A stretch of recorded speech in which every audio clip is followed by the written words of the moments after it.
Assalamualaikum guys, it's me Dewi dan welcome back to my YouTube channel.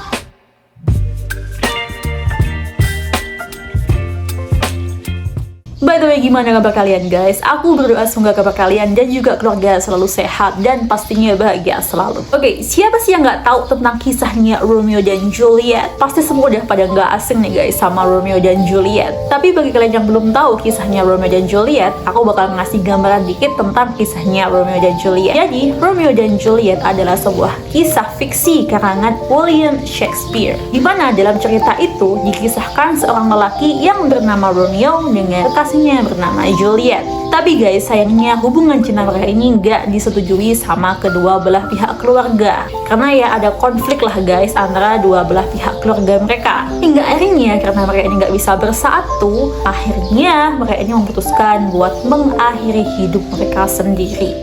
Bener-bener kisah cinta yang sangat tragis guys. Meskipun kisah Romeo dan Juliet ini cuman karangan aja, cuman fiksi, nggak nyata.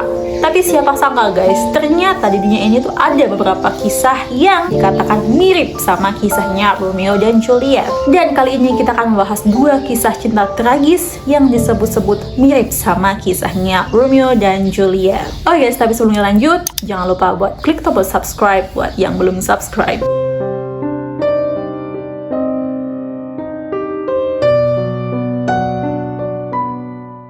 Yang pertama adalah kisahnya Elvira Madigan dan Sixteen Spera. Hedwig Antoinette Isabella Eleanor Jensen atau lebih dikenal sebagai Elvira Madigan lahir pada tanggal 4 Desember tahun 1867. Ibunya Madigan bernama Laura Madigan. Ibunya ini orang Finlandia, sedangkan ayahnya bernama Frederick Peter Jensen yang berasal dari Denmark. Elvira Madigan ini lahir dari keluarga pemain sirkus, sehingga dirinya pun mengikuti jejak orang tuanya buat menjadi pemain sirkus juga.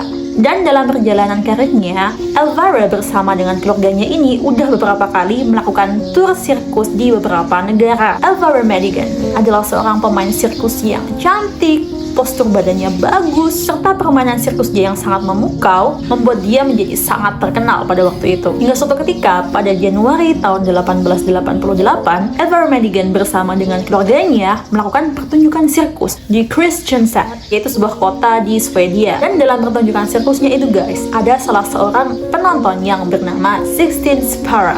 Jadi Sixteen Spera ini adalah seorang letnan, dan ketika dia menyaksikan penampilan Elvira Madigan ini, dia ini langsung jatuh cinta guys pada kecantikannya Elvira Madigan. Dan karena sedang berbunga-bunganya, dia ini lupa kalau dia ini ternyata udah punya istri dan juga anak. Bahkan anaknya udah punya 2 guys. Tapi karena udah keburu kecantikannya Elvira Madigan ini mengalihkan dunianya Sixteen Spera, akhirnya dia udah gak peduli lagi guys kalau dia ini udah punya anak dan juga istri. Tapi sebenarnya siapa sih Sixteen Spera ini? Jadi Sixteen Spera adalah seorang letnan. Dia lahir pada tanggal 27 September tahun 1854. Dan dia ini 13 tahun lebih tua daripada Elvira Madigan. Letnan Sixteen Spera, dia ini juga merupakan seorang bangsawan di Swedia. Dia juga bekerja sebagai seorang jurnalis dan juga penyair. Nah, karena Sixteen Spera ini udah jatuh cinta sama Elvira Madigan, bahkan bisa dibilang dia ini tergila-gila nih guys sama Elvira Madigan. Akhirnya sang letnan ini pun mencoba buat mengirimkan surat kepada pujaan hatinya itu. Tapi ternyata pada awalnya Elvira Madigan ini nggak tertarik sama si letnan Sixteen Spera. Tapi Sixteen Spera ini nggak menyerah gitu aja. Dia tetap mengirimkan surat-surat cintanya kepada sang pujaan hati. Dan kemudian pada akhirnya Elvira Madigan ini pun mulai luluh juga hatinya. Dan mereka pun sering berkirim-kiriman surat. Hingga suatu ketika, Sixteen Spera ini mau mengajak Elvira Madigan buat nikah sama dia. Tapi Elvira Madigan ini nggak mau guys awalnya. Mungkin dia juga mikir antara jarak usianya tuh bener-bener jauh. Dan mungkin ketika itu dia mikir bahwa karirnya dia ini lagi naik-naiknya. Dan udah jelas nggak mungkin orang tuanya bakal mengizinkan. Kemudian Sixteen Spera ini bilang, ya udah kawin lari aja gitu. Nah, karena Elvira Madigan ini menolak, akhirnya Sixteen Spera ini pun ngancem bakal kalau Elvira Madigan nggak mau diajak kawin lari sama dia. Hingga akhirnya karena terus berjuang, akhirnya Elvira Madigan pun setuju buat diajak kawin lari. Lah, kok mau? Padahal kan Sixteen Sparrow udah punya anak dan juga istri. Mungkin aja waktu itu Elvira Madigan ini belum tahu kalau Sixteen Sparrow ini udah punya anak dan juga istri. Pada waktu itu, Sixteen Sparrow ini udah bohong sama Elvira Madigan. Dia bilangnya dia ini single, jomblo. Dan diketahui juga ternyata pada waktu itu Sixteen Sparrow ini lagi ada masalah finansial. Jadi dia ini terlilit hutang yang sangat banyak guys, dan dia ini nggak bisa ngelunasin. Jadi mungkin aja pada waktu itu Elvira Madigan ini belum ngerti masalah-masalahnya Sixteen Sparrow. Dan dia taunya ya Sixteen Sparrow ini adalah seorang bangsawan yang disegani masyarakat. Hingga kemudian rencana buat kawin larinya itu guys udah dipersiapkan secara matang. Lalu pada tanggal 28 Mei tahun 1889, Elvira Madigan ini diam-diam kabur dari camp sirkus keluarganya. Sedangkan Sixteen Sparrow ini udah mengambil cuti selama 2 bulan dari pekerjaannya dia. Kemudian dia pergi dan menemui Elvira Madigan di Bollnäs, sebuah kota di Swedia. Nah setelah itu mereka berdua pun lanjut ke Stockholm, yaitu ibu kotanya Swedia. Dan pada waktu itu guys, ibunya Elvira Madigan ini baru sadar kalau anaknya ini udah ngilang. Dan siapa sih ibu yang gak panik kalau anaknya hilang? Akhirnya dicarilah Elvira Madigan. Tapi Elvira Madigan ini udah kabur jauh. Nah kemudian guys, Elvira Madigan dan juga Sixteen Sparrow ini sampai di Svanborg pada tanggal 18 Juni tahun 1889. Dan di sana Elvira Madigan bersama dengan Sixteen Sparrow menyewa sebuah hotel untuk mereka tinggali. Dan ada hampir 1 bulan mereka ini tinggal di hotel itu. Dan itu menjadi masa-masa yang sangat indah bagi mereka. Karena ya mereka bisa terbebas dari semuanya, mereka bisa berduaan. Dan mungkin mereka merasa dunia milik berdua. Tapi kebahagiaan itu nggak bertahan lama. Hingga ketika petugas hotel memberikan tagihan menginap mereka. Dan udah jelas nih guys, mereka nggak punya duit buat bayar tagihan itu. Karena Sixteen Sparrow ini udah diketahui dia ini lagi terlilit hutang gitu guys. Dia nggak punya duit juga. Akhirnya karena mereka nggak bisa bayar, mereka pun memutuskan buat kabur guys. Dan setelah kabur dari sana, mereka pun memutuskan buat tinggal di sebuah wisma atau semacam penginapan murah gitu guys, di daerah Torrens, Tessin, Denmark. Maaf kalau aku salah baca guys. Dan mereka berdua pun tinggal di sana untuk beberapa hari hingga uang mereka ini bener-bener habis guys. Nah, karena pada waktu itu mungkin pikirannya Sixteen Sparrow ini bener-bener galut guys. Karirnya hancur, dia juga lagi terlilit hutang, gak bisa bayar hutang. Ditambah lagi sekarang dia cinta sama Elvira Madigan, tapi sadar diri kalau cinta mereka ini gak bakal nyatu. Karena ya dia udah punya istri dan juga punya anak. Kalaupun mereka mau kabur kemana lagi? Udah gak punya duit. Jadi pikirannya Sixteen Sparrow ini mungkin udah bener-bener campur aduk guys. Kemudian pada tanggal 18 Juli tahun 1889, Elvira Madigan pun diajak sama Sixteen Sparrow ke sebuah hutan terdekat, yaitu di area Norskov.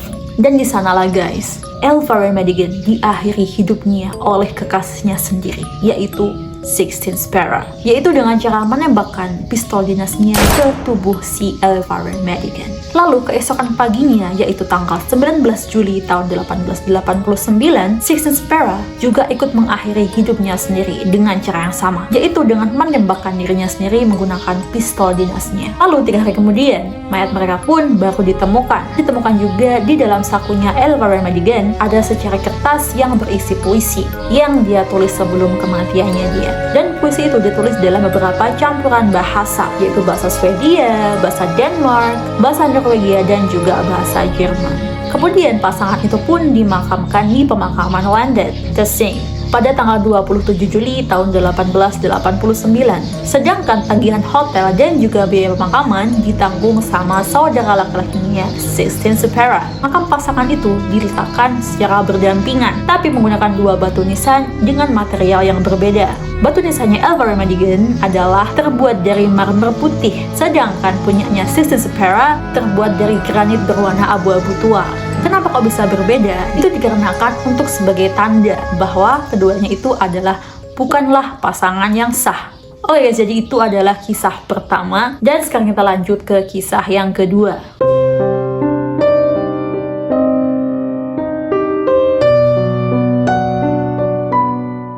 Yang kedua adalah kisahnya Prince Rudolf dan Mary Vetsera. Rudolf Franz Karl Joseph atau Prince Rudolf lahir pada tanggal 21 Agustus tahun 1858. Dia adalah putra dari Emperor Franz Joseph I dan ibunya bernama Empress Elizabeth. Prince Rudolf adalah seorang putra mahkota dan juga pewaris tahta dari Kekaisaran Austria-Hungaria pada masa itu. Nah, pada tahun 1881, Prince Rudolf ini menikah dengan seorang putri, yaitu Princess Stephanie. Dia adalah seorang putri dari kerajaan Belgia. Awal mula pernikahan mereka ini bahagia, guys. Dan kemudian kebahagiaan itu nggak bertahan lama setelah kelahiran putri mereka yang pertama. Karena diketahui, guys, hubungan pernikahan mereka ini menjadi memburuk karena diketahui bahwa Prince Rudolf ini sudah menularkan penyakit menular seksual ke istrinya, yaitu Princess Stephanie. Dan itu membuat Princess Stephanie menjadi mandul, guys. Sedangkan keduanya ini baru dikasih seorang anak. Itu pun perempuan, guys. Padahal, guys, keluarga kerajaan membutuhkan seorang anak laki-laki untuk menjadi pewaris tahta kerajaan. Hingga pada tahun 1888 diadakanlah sebuah pesta besar, yaitu pembukaan sebuah teater nasional di Austria. Dan di situ dihadiri oleh keluarga kerajaan serta para bangsawan-bangsawan lainnya, termasuk hadir pula Prince Rudolf di sana. Dan di sana juga, guys, Prince Rudolf ini bertemu sama seorang wanita bangsawan yang bernama Mary Vetsera. Sebelum kita lanjut, guys, kita perlu tahu siapa itu Mary Vetsera. Mary Alexandrine von Vetsera, atau lebih dikenal sebagai Mary Vetsera, dia lahir pada tanggal 19 Maret tahun 1871 di Vienna, Austria. Mary Vetsera adalah anak dari Baron Albin von Vetsera, yaitu seorang diplomat di Austria. Sedangkan ibunya bernama Helena Baltazzi. Dan Mary Vetsera ini lahir dari keluarga yang kaya raya. Jadi, guys, bisa dikatakan bahwa Mary Vetsera ini adalah seorang bangsawan. Dan disebutkan, guys, bahwa dari kecil Mary Vetsera ini udah dididik untuk nanti kalau udah dewasa kamu harus nikah sama orang yang punya kedudukan. Atau kalau bisa nih, guys, nanti nikahnya sama orang dari keluarga kerajaan. Ya, pasti tujuannya buat menaikkan status sosial dari keluarganya dia. Sehingga ibunya si Mary, yaitu Helena, dia ini gencar banget, guys, nyariin jodoh, nyariin calon suami yang tepat buat anaknya. Tapi kebetulannya, bukan kebetulan sih, guys, emang takdir ya, Helena ini atau ibunya Mary punya kenalan dari keluarga kerajaan Austria, yaitu Countess Mary Larisch von Menig. Jadi Countess Mary ini adalah sepupunya dari Pangeran Rudolf atau Prince Rudolf. Sekarang kita balik lagi, guys, ke acara pesta pembukaan teater itu. Dan dalam pesta itu, guys, diduga bahwa Helena atau ibunya Mary Vetsera ini udah minta tolong sama Countess Mary buat mau mencomblangkan anaknya sama Prince Rudolf. Padahal pada waktu itu, guys, Prince Rudolf ini masih punya hubungan sama istrinya, masih ada ikatan pernikahan. Nah, karena hubungan Helena sama Countess Clara ini bagus, kayak mungkin mereka sahabat, bestie gitu, guys. Akhirnya Countess Mary ini pun mau menolong Helena buat menjodohkan anaknya sama Prince Rudolf. Malah didukung nih, guys, buat Prince Rudolf selingkuh sama Mary Vetsera. Padahal jarak usia antara Prince Rudolf dan juga Mary Vetsera ini lumayan jauh. Pada saat itu, Mary Vetsera ini usianya 17 tahun, sedangkan Prince Rudolf ini 30 tahun. Diam-diam, Countess Mary ini suka ngajak Mary Vetsera untuk ikut sama dia ketemuan sama Prince Rudolf. Sehingga hubungan perselingkuhan mereka pun menjadi semakin jauh. Dan itu membuat Mary Vetsera ini menjadi semakin tergila-gila sama Prince Rudolf. Dia bener-bener cinta mati gitu, guys, sama Prince Rudolf ini. Pokoknya Mary Vetsera ini kayak mau memberikan segalanya buat Prince Rudolf. Jiwa raga dia semuanya diserahkan sama Prince Rudolf. Tapi akhirnya, guys, perselingkuhan mereka pun diketahui sama istrinya Prince Rudolf, yaitu Princess Stephanie. Lalu dia marah banget, guys. Nah, kemudian Prince Rudolf pun dipanggil sama ayahnya, diajak ngomongin masalah itu. Dan diketahui, guys, ternyata udah lama Prince Rudolf ini kayak semacam udah bosen hidup gitu loh, guys. Ya mungkin karena tekanan-tekanan yang dia dapet, beban kerajaannya harus dia tanggung, ditambah lagi dia harus berjuang melawan penyakitnya, dan itu membuat dia ini bener-bener kayak capek banget gitu, guys. Kayak pengen nyerah. Dan ternyata sebelum Prince Rudolf ini selingkuh sama Mary Vetsera, dia ini juga udah punya hubungan perselingkuhan kepada beberapa wanita lainnya. Dan kepada semua wanita-wanita itu, guys, Prince Rudolf ini bilang kalau dia ini mau, tapi dia ini nggak mau sendirian. Intinya, dia ini mau ngajak orang lain atau orang yang dia sayang buat ikut sama dia. Tapi ke semua wanita itu nggak mau, guys, kalau diajak bareng sama Prince Rudolf. Secinta-cintanya ya nggak mau lah, guys. Hingga akhirnya Prince Rudolf ini ketemu sama Mary Vetsera, yang mana diketahui bahwa Mary Vetsera ini tergila-gila banget sama Prince Rudolf dan mau melakukan segalanya buat Prince Rudolf. Dan Dan karena Prince Rudolph ini kayak merasa, oh Mary Vezera ini setia banget nih sama aku. Akhirnya Prince Rudolph pun merasa nyaman kepada Mary Vezera. Karena cuma dia yang mau setia sama dia, mau ikut sama dia, walaupun harus ikut. Mary Vezera ini pernah menulis kata-kata guys, yang artinya seperti ini guys kurang lebih.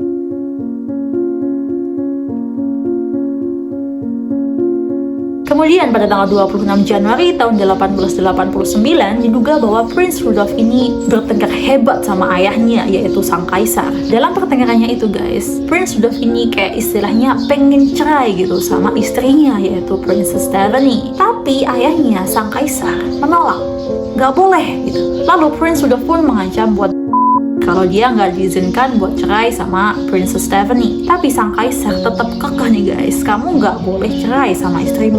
Dan berbagai ancaman-ancaman telah diberikan Prince Rudolph ke ayahnya.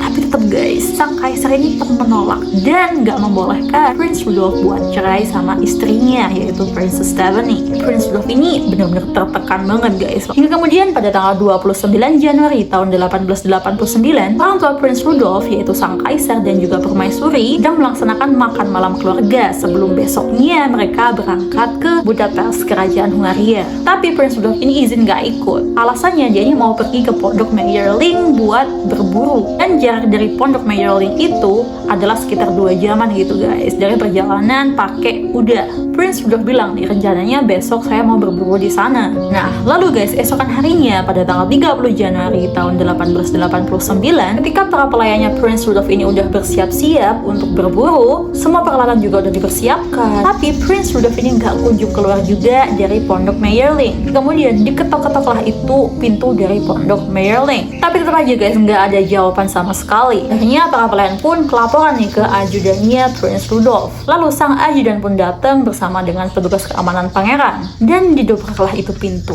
Betapa terkejutnya mereka guys ketika menemukan pemandangan yang sangat mengerikan di dalam pondok Meyerling itu. Terdapat jasadnya Mary Vezera yang sudah tidak bernyawa dan dalam kondisi tidak berbusana. Jasad itu berada di atas ranjang pondok Meyerling. Ada luka tembakan juga di tubuhnya Mary Vezera. Sedangkan Prince Rudolph ditemukan juga tidak bernyawa di samping jasadnya Mary Vezera. Dan sama juga guys, ditemukan luka tembakan di tubuhnya Prince Rudolph. Dan dari kematian mereka ini guys, banyak banget dugaan-dugaan tentang penyebab kematian mereka berdua ini. Dan yang paling banyak beredar adalah pertama-tama Prince Rudolph ini menembak kekasihnya, yaitu Mary Vezera. Lalu setelah itu dia mengakhiri hidupnya sendiri dengan cara yang sama, yaitu menembakkan dirinya sendiri. Kemudian jasadnya Prince Rudolph ini dimakamkan di pemakaman bawah tanah kerajaan di gereja Kapucin, Vienna. Sedangkan jasadnya Mary Vezera dimakamkan di pemakaman desa di Heiligenkreuz. Dan untuk mengenang kematian Prince Rudolph,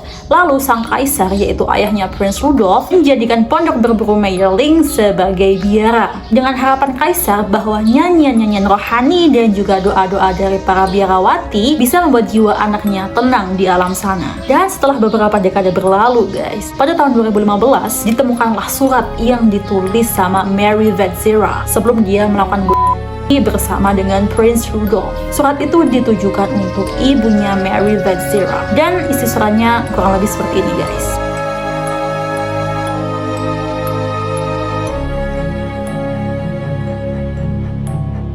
Oh guys, jadi itu adalah 2 kisah cinta tragis yang disebut-sebut mirip sama kisahnya Romeo dan Juliet. Dan hikmah apa yang bisa kita ambil dari kisah ini guys? Apapun masalah yang datang, jangan sampai mengakhiri hidup sendiri. Dan satu lagi guys, jangan pernah selingkuh. Oke, dan segitu dulu video kali ini. Stay safe, happy, and healthy.